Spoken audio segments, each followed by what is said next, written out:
અને જાણે ગોંડલના અમુક કહેવાતા ધારાસભ્યોને એનો પરિવાર છે એ જ સર્વે હોય એ રીતે આખું વાતાવરણ ખડું થઈ ગયું છે. એટલે અમારા દીકરાને તમે દુઃખી કર્યો છે તો અમે તમને જવાબ આપશું. એના ભાગરૂપે આપણે આવતા મહિને 1 લાખ દલિતોનું સંમેલન ગોંડલ મુકામે કરવા જઈ રહ્યા છીએ.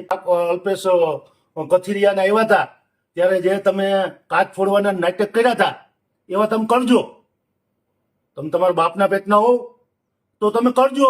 દેવદાનભાઈ મુછડિયા, જિલ્લા પ્રમુખ સમસ્ત અનુસૂચિત જાતિ સમાજ જુનાગઢ જિલ્લા.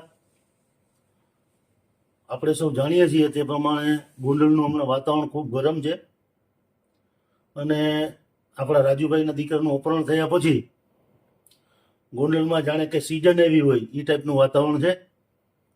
મારે આપ સૌને દુઃખ સાથે કહેવું છે કે આપણા એડવોકેટ દિનેશ પાતક ને પોલીસે 2 ગુનામાં આરોપી બનાવી દીધા છે અને દિનેશભાઈના કાલે જામીન થયા છે. કાલે રાતે મારી એમની સાથે વાત થઈ છે અને એમને ખૂબ જ પાણી પીવડાવીને એટલા ટોર્ચર કરવામાં આવ્યા છે પીઆઈ પરમાર અને વડોદરા દ્વારા કે જાણે દેશમાં કાયદો વ્યવસ્થા ન્યાયતંત્ર કંઈ હોય નહીં અને જાણે ગોંડલના અમુક કહેવાતા ધારાસભ્યોને એનો પરિવાર છે એ જ સર્વે હોય એ રીતે આખું વાતાવરણ ખડું થઈ ગયું છે.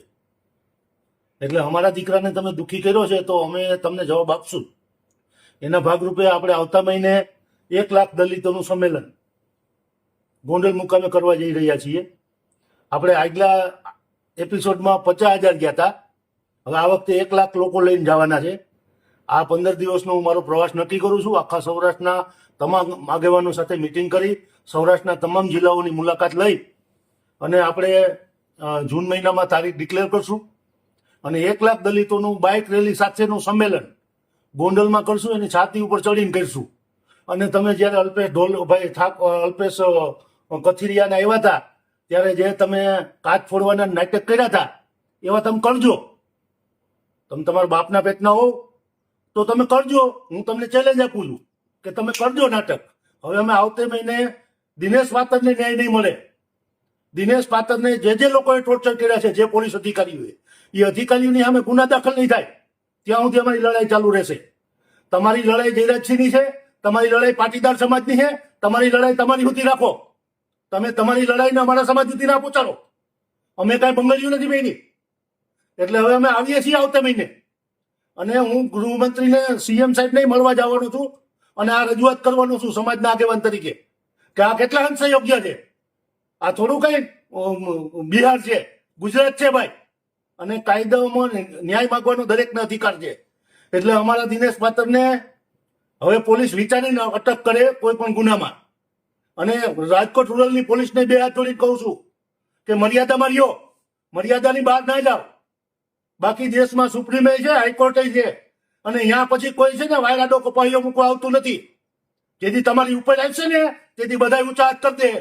એટલે જે તમે ચાપલુસી કરતા હોવ કે એના તલવા ચાટતા હોવ તો મર્યાદામાં ચાટો, કાયદાની મર્યાદામાં રહી. તમે પોલીસ છો એ ભૂલી ના જાઓ.